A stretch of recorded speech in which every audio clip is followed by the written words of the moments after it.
Ang susunod na programa ay rated PG. Ito ay nangangailangan ng patnubay at gabay ng magulang para sa mga batang manonood. Hindi makapaniwala si Giselle nang malaman niyang buhay pa pala ang inabandona niyang anak sa Amerika na si Justin, kaya ipinapangako ni Giselle na babawi siya sa kanyang anak. Gagawin ang lahat ni Giselle para mapatawad lang siya ni Justin kahit galit ito sa kanya, kaya sa pagkadesperado ni Giselle tinanggap niya ang mga kondisyon ni Eric.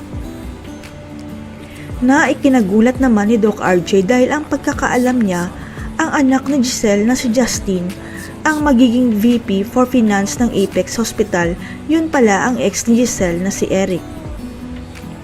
Walang kamalay-malay si Doc RJ na mataas pala na posisyon ang hiling ni Eric kay Giselle.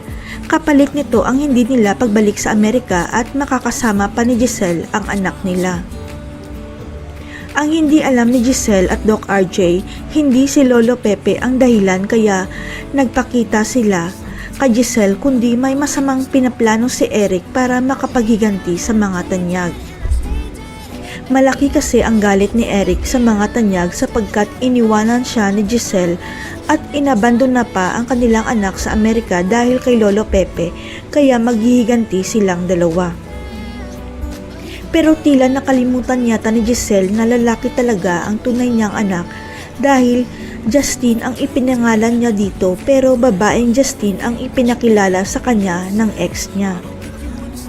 Dahil sa pananabik ni Giselle na makasama si Justin, hindi niya muna kinonfirm kay Kinito kung totoo ba na si Justin na ipinakilala ni Eric sa kanya ang totoo niyang anak.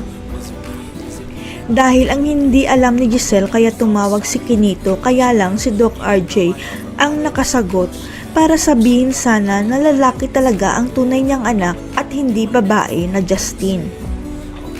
Kaya habang hindi pa nabubuking si Eric at Justin, kailangan nilang ma-take over ang Apex Hospital para makaganti sila sa pamilya Tanyag, lalong-lalo na kay Giselle. Alam ni Eric ang kahinaan ni Giselle at gagamitin niya si Justin para maisagawa ang masamang plano niya dahil mas mangingibabaw ang emosyonal desisyon ni Giselle kaysa sa logical.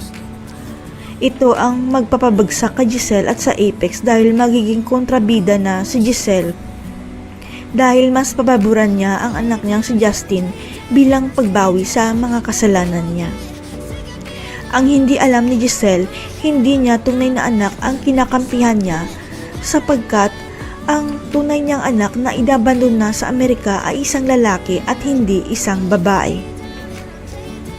Ang hindi alam ni Giselle, hindi alam ni Eric kung nasaan na ang tunay nilang anak, kaya si Justin ang gagamitin niya bilang anak nila para makaganti lang sa pamilya ni Giselle. Hanggang sa babalik na ulit ng Pilipinas si Kinito ang nakakaalam ng lahat at sasabihin niya kay Giselle na lalaki na Justin ang tunay niyang anak at hindi isang babae. Ito ang dahilan kaya hindi nakauwi kaagad si Kinito sa Pilipinas dahil nagkamali ang investigasyon niya tungkol sa tunay na anak ni Giselle na si Justin Lindon Javier pala. Si Eric at Justin na kaya ang papalit kay Moira bilang bagong kontrabida sa serye.